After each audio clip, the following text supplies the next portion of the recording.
What's up, everybody? Welcome to the Fantasy Flex Podcast. I'm your host, Chris Raybon from the Action Network. This is our wide receiver one fantasy preview episode for 2023. Here to break it down with me, one of the top fantasy rankers in the game, the odds maker, Sean Kerner. Sean, what's going on? What's up? Yeah, still recovering from our New York trip, but had a blast with everybody, and hope you're doing good. Yeah, man. Been traveling a lot this summer, just kind of going back and forth. Denver, New York, all these different places. Was in Hawaii, was in Arizona for the Super Bowl. So I feel like I'm getting just running the gamut of domestic. Take advantage travel. of this. I need to take advantage of it. You went to Spain though, so you got out of the country. You're a smart one. Yeah. Do you have anything else planned before the season starts? But that doesn't usually stop me because I'm a very last minute traveler. I'm not into logistics, so I just kind of it's like, oh, we got a couple of days. Let's just go somewhere. Like I don't mind picking up and going anywhere, but I just hate logistics, so that's why I'm personally never plan. I'm not gonna be the one to make these like big plans ahead. That's just not me. But we're gonna talk through the top 12 wide receivers in this episode, and then we'll have two more wide receiver focused episodes. But I'd like to kind of talk through these guys in terms of ADP. Is that where they should be going, or is it too high, too low, and just anything else that could kind of help people in terms of how they're looking at these guys as they approach their draft. So let's start right away with Justin Jefferson, the wide receiver one, the number one overall pick. Is that justified? Should Justin Jefferson be number one, or is there, do you think people should be looking at like a different position number one? No, I think Justin Jefferson should be the first overall pick. Although it's not a slam dunk. I think you could argue for like a McCaffrey here. Even, like we said on the tight end episode, Travis Kelce. I mean, he's earned that right. But I would go with Justin Jefferson, 90% of the drafts if I had the first pick. And there's really nothing left to say with them. I mean, he's had a historic start to his career. He has, the most receptions and receiving yards after the first 3 seasons of his career. Now, granted, he's had the extra game. But either way, he's been one of the best receivers of all time in his first 3 seasons. So he deserves to be the number one overall pick just because wide receivers are a little less fragile than running backs. You can get running back one late in the draft, picking them up off the waiver wire. You can't really do that with wide receiver. It's very rare. So I do like to lock in, high end wide receiver value early in my drafts. And then just feel confident, especially, in redraft leagues, being able to kind of get like a high upside backup or play the waiver wire. That's just that's a luxury you don't have at receiver. So just having said that, that's why Jefferson should be the number one overall pick in most formats. Yeah. I mean, this guy, he might not be done setting records and,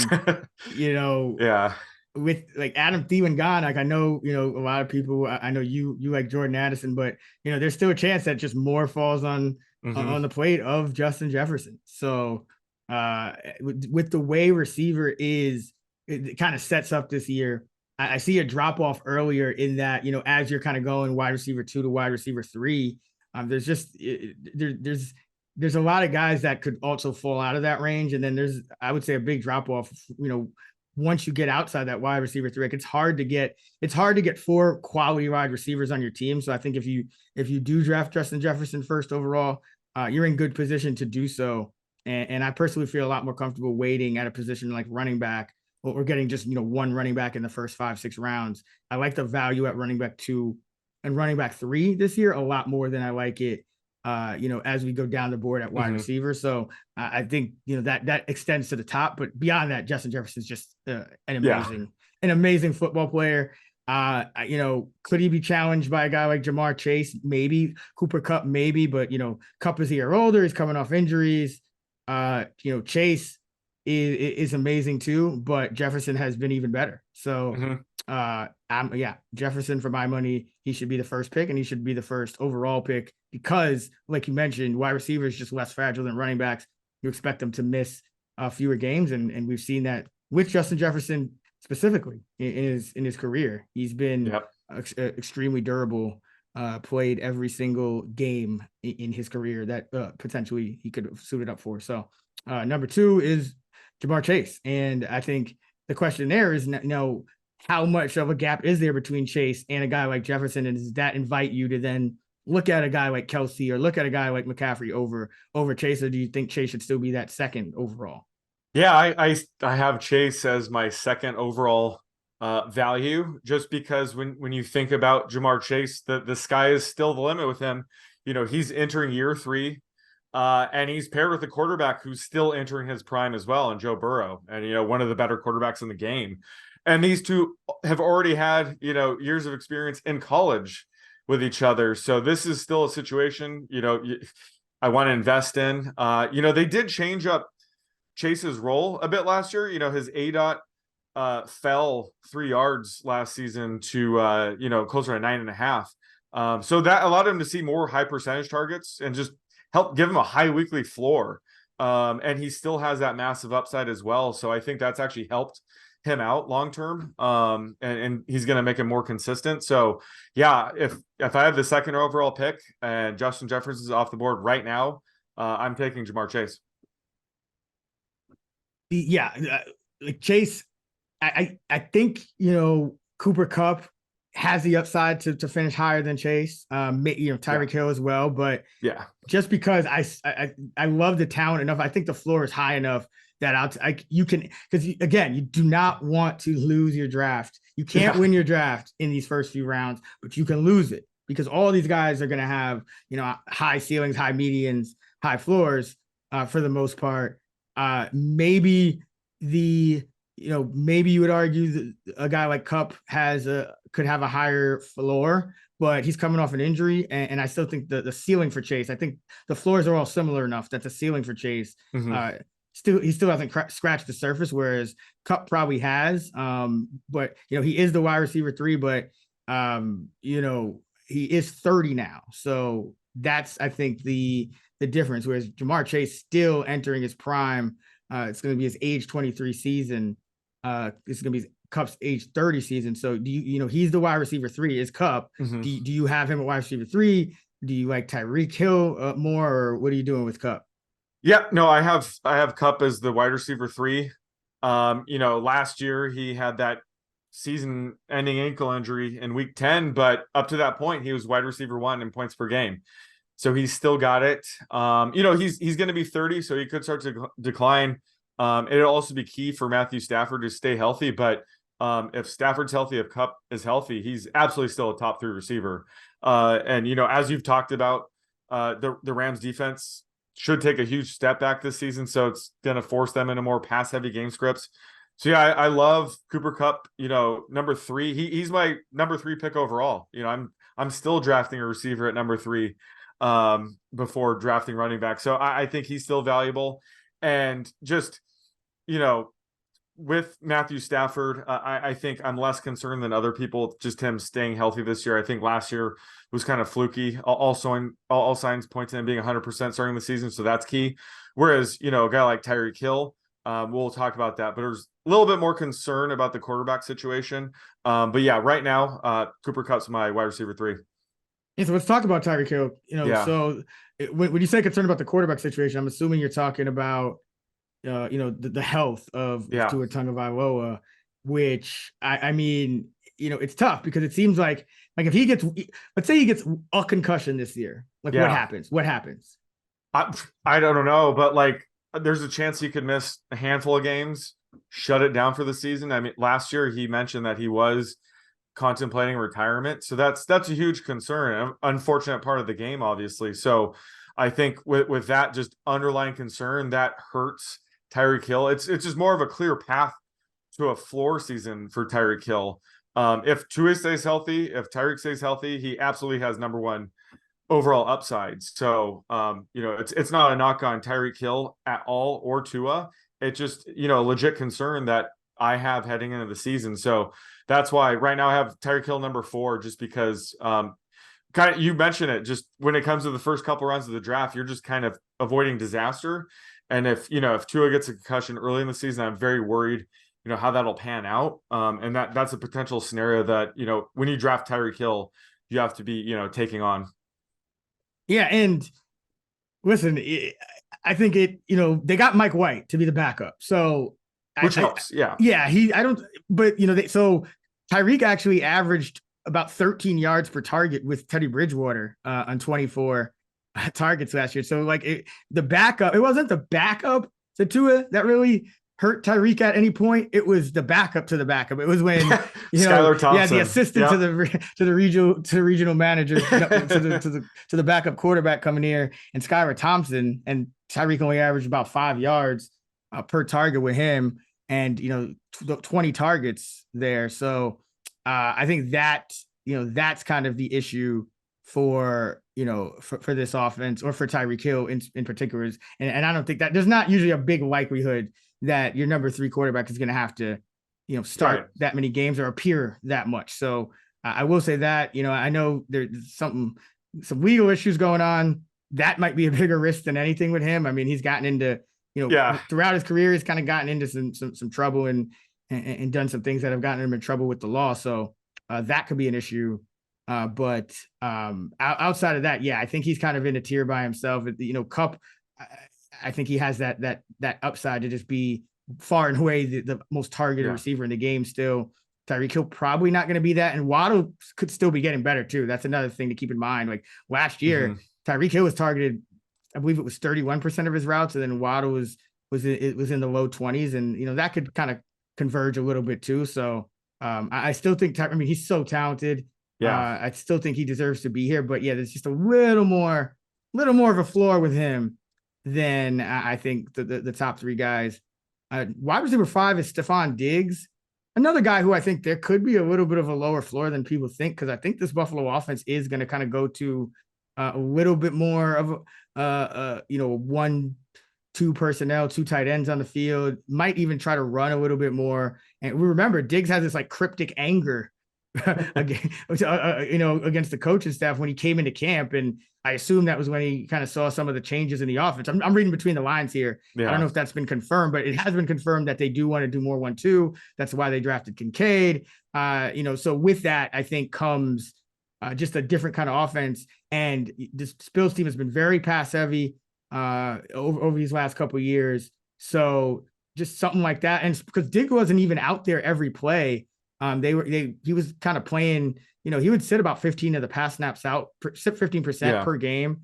So sometimes he didn't even get the routes of a true number 1 wide receiver. Now he's so good, it really didn't matter, but there are a couple of things that could squeeze him. So I actually have him a couple spots. Like I have a guy like CeeDee Lamb in front of him this year. Curious to what you think about that. Yeah, I was going to say that he's not my wide receiver 5. He's my wide receiver 6. I would actually prefer CeeDee Lamb as well. And this is the top of a tier. I think once Tyreek is off the board, that's sort of the end of the tier 1, tier 2 guys. And then you kind of have a bigger tier here that, I would absolutely love to have at the end of the first round. I think if Diggs were to fall to me at the end of the first round, I would take him. But, like you mentioned, this offense could be a little bit more run heavy this year, which would ding Diggs a bit. Plus, Diggs, he's going to be turning 30 towards the end of the season. I don't think he's going to decline at all, but he is getting up there. But, he has great chemistry with Josh Allen. And,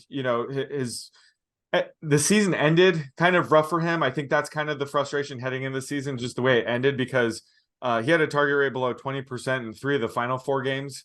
And I kind of noticed him being, frustrated about that on the field. That's kind of how he exited the Vikings, right? Yeah, he was pretty vocal about it. So he's done this before, so it is worth watching, heading into the season. But he's a reliable guy, high floor guy. So getting him at the end of the first, like I said, that's certainly part of my draft strategy. But I have been able to get Lamb ahead of him, so that's kind of the guy I've been gravitating to in this tier is CeeDee Lamb. Yeah, let's talk about Lamb. He's the next up. Love him. I think I'm fine with taking that shot, even though he's going after Diggs. I'm fine with kind of taking the shot that he's a top 5 receiver. Passing on Diggs and taking him in spots, because I have him projected a little bit higher.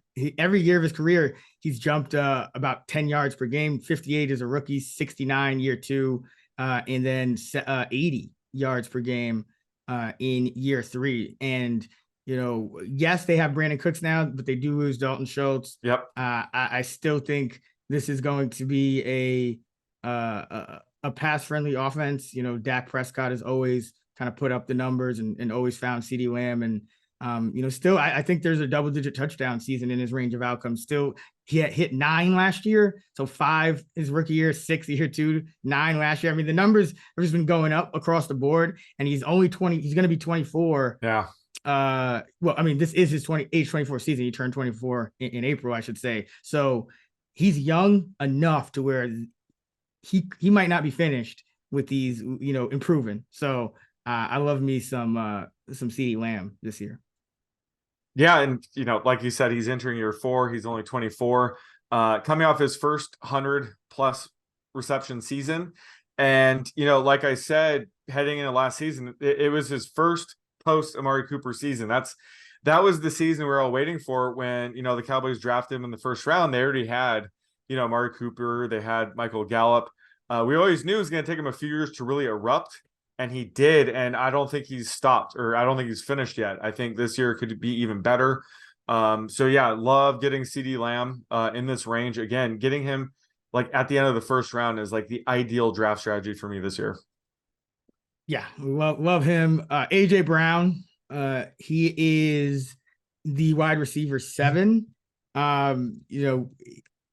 Great season in his first year with Philadelphia. Didn't really fall off. Ended up putting up 1,496 yards. So he finally, he's put up 1,000+ in 3 of his 4 years in the league. Had his best year. He's 26, so entering his prime.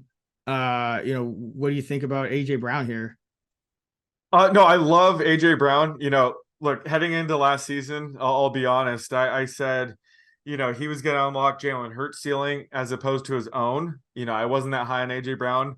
And I couldn't have been more wrong. He set career highs in targets, receptions, yards, receiving touchdowns. So, I mean, he was amazing in this offense. He ended up being the wide receiver 7 in points per game. Could be even better in year 2 in this offense. But, I have him more in this 4th tier of wide receivers. And they should be going after the giant tier 2 and running backs that we talked about are gone. There's like 6 or 7 running backs that are all ranked together, from Bijan at RB3 to Josh Jacobs at RB9. I have them ranked really close. So you should really be getting one of these elite receivers we've been talking about already. And then one of those like tier 2 running backs, after you get one of those top receivers or tight ends. So AJ Brown's kind of the odd man out in my draft strategy in that regard. He's going like early 2nd round. So when you're taking him, you might be taking 2 receivers, which I can get behind. But I think the thing that you should do is draft one of these like top 6 or 7 wide receivers and then pair them up with a Derrick Henry, with a Nick Chubb. I think that's my preferred draft strategy. So just unfortunately, AJ Brown's kind of in that no man's land where I'm not getting him, even though I do have him right here, right around wide receiver 8. He's just not fitting into my draft strategy right now. Yeah, he actually projects as wide receiver 10 for me. So, but it's not like a massive difference. Right. And there's a guy I'm a few spots higher on that we'll get to in a moment. But I don't really have a knock on AJ Brown, and I actually am drafting. Like I'd love getting AJ Brown as my number 2 wide receiver, and I've been doing that a lot more. Starting the drafts a lot more aggressively with wide receivers, because again, I just think there are times where I know zero running back kind of popped up. What was it? 5-6 years ago, and it was like all the rage, and then slowly enough the market's kind of adjusted, and now I think this year, just the way the tiers are kind of setting up at running back and receiver, I think zero running back is coming back a little bit more as a viable strategy where, if I can get AJ Brown as my wide receiver 2, and I can get one of the top tight ends and 4 of the top, 30, 35 receivers, I'm fine with kind of just taking my shot on, 3 of those running backs, outside the top 25 and just, hoping, kind of hoping for the best, which is what you're doing. You just whoever falls. So I don't mind. I don't really have a knock on AJ Brown, but I do think last year it's going to be tough to beat the numbers he put up last year. I will say that, like 1,500, nearly 1,500 yards, 11 touchdowns. You're going to probably see some natural regression from that. Devontae Smith is still improving. Goddard may not miss 5 games. You also have DeAndre Swift as more of a pass catching threat. So really, what we need is if the volume goes up for the Eagles. It's better for Brown, but yeah, no knock on him, but yeah, there are some guys I'd still take over him that aren't being drafted as such. Davante Adams is next up. He's been dropping. He's wide receiver 8. There's concern. There's concern. The Raiders, longtime quarterback Derek Carr, they let him go. They signed Jimmy Garoppolo, and now we found out Garoppolo's not a lock to be healthy to start the year. I mean, big surprise there. But even if he is, and they're saying they're not concerned in terms of the Raiders brass is saying that, but Garoppolo doesn't usually play full seasons as it is. So there's still concern. And Adams has been quarterback proof in the past, but this offense, it's a different offense, so we can't say we can't necessarily, say he will be in the future. I just haven't been getting good vibes, out of Raiders camp all off season. So I see why the drop here, but do you think 8 is a little too far, or what are you doing with Davante here? Well, it's tough. And again, it has nothing to do with him, but we were talking about Diggs being a disgruntled wide receiver situation. This one's more concerning to me because there's a lot more reason behind it. He goes to Vegas to play with his buddy Derek Carr, then they got rid of him. And the quarterback situation is definitely a major concern heading into the season. Even if Jimmy G stays healthy, they don't cut him because he doesn't pass the physical, that sort of thing. It's still a concern because, Adams already had chemistry with Derek Carr, so hit the ground running. Jimmy G doesn't have chemistry with anybody, and the longer he's out, unable to practice, he's not going to be able to get it with anybody heading into the season. So he could spread the targets out a little bit more. Like Jacoby Myers might be a guy he targets more. So there's a lot more volatility just in general. So while Davante Adams has been QB proof his entire career, I mean, he was putting up wide receiver 1 numbers with, Brett Hundley under center on the Packers. I think this is a situation where I am concerned. He's certainly still a top 5 talent, but having said that, he's right around here, the wide receiver 8-9. But, the floor is very low. Again, I don't know if you have any update on the Jimmy G, physical, but if he doesn't pass that, they could cut him and not spend a dime or something like that, and they just might rebuild. So that scenario would be very, very bad and probably land Adams outside my top 10. So again, in this point of the draft, I'm not really trying to roll the dice on anything. So just given that he does also have a scenario that could really lower his floor, I've been kind of staying away from him now until we get a little bit more clarity on the Jimmy G situation. Yeah, and we still don't have clarity. I think it's, we're talking about a guy passing a physical with an injury, or so I don't think we get clarity until he takes the physical again. And maybe I don't know how that works. Like, is he taking physicals and failing them in the meet? I don't know what's going on exactly, how that works. I'm guessing there's just probably a physical planned for whenever they think he's going to pass it next. I haven't heard any update on that yet. But I agree. At the same time, I think, Davante Adams at wide receiver 8, we mentioned a guy like AJ Brown might be going a little high too. So, Brown at Adams, at wide receiver 8, there is some buy low kind of appeal there, falling that low because his floor could be a little lower than it has been in the past, but it's still going to be higher than, I think he still has like a top eight floor. Yeah. So, I'm willing to buy low on spots. Again, I think it really comes down to, I like being aggressive at the wide receiver position. So I'm willing to kind of just kind of stack these guys up, with, even though they might not rank exactly where they're going in ADP. Like I might have Davante Adams wide receiver 9. I still wouldn't hesitate to take him in a lot of spots. I just think drafting wide receiver early is going to be a valuable strategy this season, just based on the drop offs. Amon-Ra St. Brown is the wide receiver 9. I actually have him wide receiver 7. I really like him this year. Always have. I just think he's a guy. He's one of those guys that could lead the league in receptions. He's not really going to have a massive competition for targets in Detroit. I mean, you're looking at the number 2 target for Detroit could be at running back, could be Jahmyr Gibbs. Then you have Marvin Jones, Josh Reynolds. Those are, and even Jamison Williams. Those could be kind of lower percentage route runners. Laporta, who we both like at tight end, is still a rookie. So I mean, I just think league leader in targets, league leader in catches, is distinctly within the possibility for Amon-Ra. And we expect this offense to take another step forward, with Jared Goff, kind of coming into his own here. And I think the Lions have a pretty good schedule as far as opposing defenses. So I actually like Amon-Ra above some of the other guys we've just talked about. How are you feeling about him?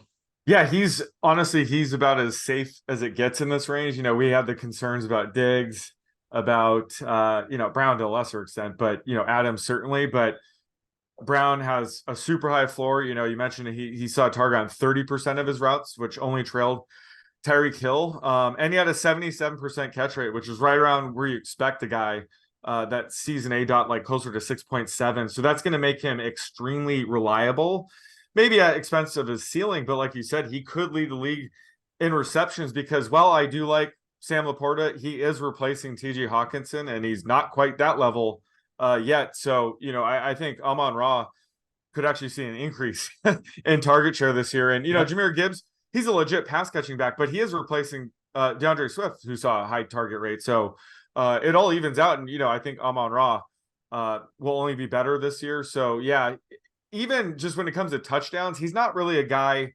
I'm expecting a 10+ touchdown season, but they had a lot of rushing touchdowns around the goal line last year with Jamal Williams. And even if Jamal Williams were there, I would expect a couple more of those to go to the passing game. So Amon-Ra could see a couple more, end zone targets as a result. So that could help, raise his ceiling a bit, is in the touchdown department. So yeah, there's really no holes to poke in Amon-Ra St. Brown's game heading into his third season. Yeah, I can't find any. I really think I got to look at the futures markets. I'm sure he's pretty high up there, but yeah, I think reading the league and catches and targets is squarely within his range of outcomes this season. Garrett Wilson entering year 2 is the wide receiver 10. What do you think about him going from, what was it, Zach Wilson, Mike White, and just poverty at quarterback to Aaron Rodgers? Well, Mike White was fairly cool. He was decent, but yeah, just a terrible situation. And I mentioned it with the running backs. Just all 3 running backs were in like the bottom 5 in catchable balls last year. And the one common theme is the quarterback situation. And Garrett Wilson was also impacted as well. 31% of his targets were uncatchable last year, according to Sports Info Solutions, which is the 4th highest at receiver. So having a future Hall of Famer like Aaron Rodgers will certainly take care of that, which is why I'm just super high on Garrett Wilson. Like every day I'm, crunching more numbers or looking into it. I love him even more. So I think where he's going, especially, at the end of the second round, that's kind of where I think you should be taking this tier receiver. I'm a little bit higher, but I love where he's going in the draft as well at wide receiver 10. But he has legit top 5 upside. If he and Aaron Rodgers can build chemistry early in the season, that's going to be massive, because we saw that throughout Rodgers' career. And like a guy like Christian Watson last year, once they got on the same page, he was scoring more touchdowns than anybody. So I think Garrett Wilson has all the talent. He showed that last season with shitty quarterbacks. But, if he were to click with Aaron Rodgers, it's game over. So I just love getting him at wide receiver 10 right now. Yep. Look at a guy like Amon-Ra St. Brown, who we just talked about. Year 1, his target per route rate was about 22%. Year 2, it jumped up to 29%. And that's something you routinely see with these, day 1, day 2 picks, and just these talented guys in general. So year 1 to year 2, especially we've always seen Aaron Rodgers top receiver. It's been Davante Adams a lot of the time, but even last year, Christian Watson was targeted on 24% of his routes from Rodgers. You don't think of Watson as like necessarily a high target per route rate guy. So, I think Rodgers is going to force feed Wilson. Obviously, he's still got his boy Lazard there as well, but Wilson is just too talented, and he has the potential to be a massive target hog. And by the way, this guy rarely came off the field down the stretch, playing about 96, 97% of the snaps over his last 10 games. So we like that even more. This guy, unless he catches like a 50-yard bomb and it's not a touchdown and he doesn't need a breather, like he's probably not ever coming off the field. So I think it's all upside with Garrett Wilson. Jaylen Waddle, wide receiver 11. what do you think of him? Is he still on the upswing? Because I know we were worried a little bit about him last year with a guy like Tyreek Hill coming in, and turns out that Hill was able to be targeted over 30% of his routes, and Waddle still managed an extremely productive season, targeted on 22% of his routes. Now that was down about 2% from his rookie year, but uh, you know, there's guys still tend to make these jumps in terms of efficiency year 2 to year 3 as well. So, what do you think about Waddle? Are we just going to kind of see more of the same? And is that even a bad thing, considering how good he was last year? Yeah, definitely not a bad thing. And to be fair, I was a bit down on Waddle last year. I just didn't know this offense was going to be as potent as it was. But this year I'm in line with him in ADP. He's my wide receiver 11. And it's just a combo of, just Mike McDaniels and the scheme and Tua playing a lot better. And it left just Jaylen Waddle wide open over the middle of the field just constantly last year. And we saw his ADOT go up over 5.5 yards from his rookie season. His rookie season was really weird where just everybody was hurt. So they were just peppering with targets at the line of scrimmage. But last year, they got to open it up a bit with Tyreek there. So he led the NFL with 18.7 yards per catch. So I would be more than happy if he stays in that role. And, as you mentioned, with Tyreek Hill having a pretty high target share, around 30%, and, Waddle closer to 20%. If that, narrows this year, the sky's the limit for Waddle as well. So the Dolphins are certainly a top heavy offense where both these receivers should be in the top 12. After getting rid of Gesicki, even last year, just they're completely punting on the tight end position. So it's just one of those things where it's a very top heavy target offense where just Waddle and Tyreek are going to get most of the targets. So I think that Waddle himself does have a high floor, high ceiling combo, even though he is technically the number 2 receiver in their offense, but I still like him at wide receiver 11.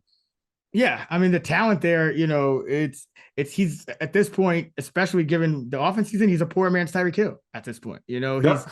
He's the target rate is going to be a little lower, but in terms of the speed and the breakaway ability and the ability to threaten deep. I mean, his rookie year, to your point, he only had 4 catches on passes of 20 yards or more on 12 targets for 141 yards, no touchdowns on such passes. Last year, that jump, he's got 10 catches for 349 and 3 touchdowns on passes 20 yards or more, according to PFF. So as long as he's still kind of in that role where he's still gonna do his thing, intermediate, some stuff short, but I think the fact that he's getting deep targets as well really opens it up for him, because a guy getting 20+% target share that's also can be productive down the field, good things are going to happen. So yeah, like Waddle here at wide receiver 11, and then T Higgins is the wide receiver 12.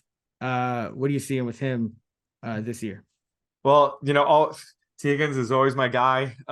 Love him. And if there's 2 offenses that comport 2 wide receiver ones, it's the Bengals and Dolphins. So I have T Higgins as my wide receiver 12. And he missed a few games last year due to injury, but he was still, the wide receiver 11 in terms of points per game. So I think he's definitely, low end wide receiver 1, but this probably does honestly represent close, his ceiling. Just because Jamar Chase, I mentioned his ADOT dropped 3.5 yards last year. So they're just, they're feeding Jamar Chase even more. And unfortunately that leaves Higgins with just a bit less in terms of volume, but he's still talented. We could see him break out in terms of touchdowns and really go off there. But I do think this is closer to his ceiling. So I'm not getting him as much here.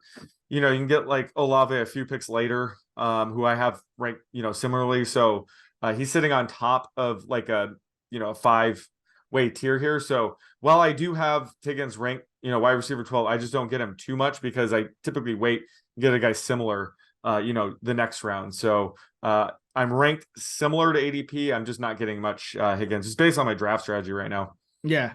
I'm getting a little more of him. In best ball, I love it because there's spots where you can get Chase and Higgins and kind of do that, Bengal stack. It's pretty expensive. And then get Burrow. Yeah. Yeah. But, there is in best ball, you do want to try to stack, especially with those large fields. larger field tournaments, to win. So I do like it there. And I like I said, I am drafting wide receiver pretty aggressively. So I'm getting quite a big bit of Higgins. Don't think he's out of line in terms of where he's going. I think I actually have DK Metcalf like one spot ahead of him, but it's all these guys, Higgins, Waddle, Higgins, Devontae Smith, Olave, Keenan Allen, they're all in that same range for me, where it's more about me getting one of those guys in wherever I'm drafting, and then stacking it up and getting as many as possible, more than differentiating between any of them in that specific tier. I think the floor ceiling combination for all of them is pretty similar. It's just going to come down to things like touchdown luck, missed games, things like that. But guys like Metcalf, Allen, I do think they're like Jamar Chase is unquestionably going to be the number one receiver. Whereas Higgins is, so that means Higgins is probably unquestionably the number two. So in spots, will I mix in an Allen or a Metcalf or somebody like that if their ADPs are in similar spots? Yes, but a lot of times you can I'm getting Higgins and then just still trying to get other guys I have ranked similarly, rather than fading Higgins, if that makes sense. Yeah, and this is where the draft opens up. Just backtracking, like if I'm looking at my overall rankings, it's like the top 12 are like all receivers. So I'm usually drafting a receiver round one. Round two, I have like all running backs. So usually I get a running back round two. This is round three, where it's like you could draft a quarterback here and I wouldn't hate it. You can get Mark Andrews again if you want to just settle the tight end position, or your first or second running back, but it really opens up. So if you are still aggressive at receiver, you can still get a good one here with like a Higgins, Olave, Devonta Smith, DK, like you said.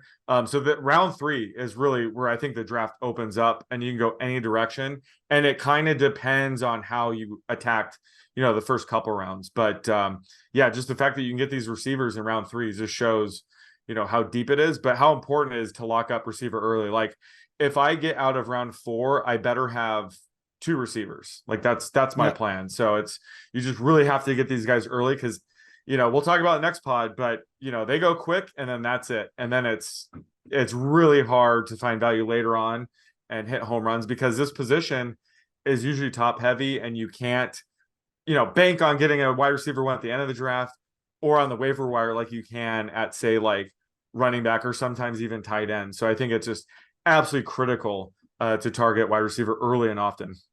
Yeah, there's only so many guys that are gonna, get targeted on 20+% of their routes and be efficient.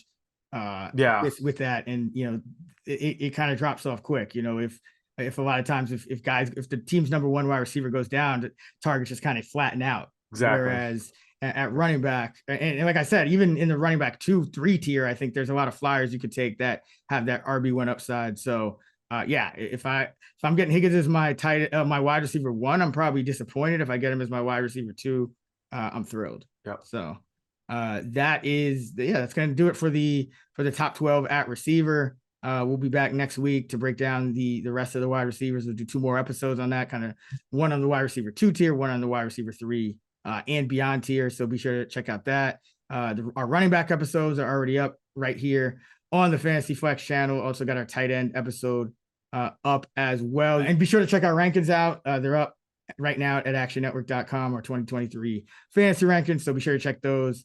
And you can find Sean on Twitter at @_oddsmaker, me at Chris Raybon, and we're at those same handles on the free award-winning Action Network app.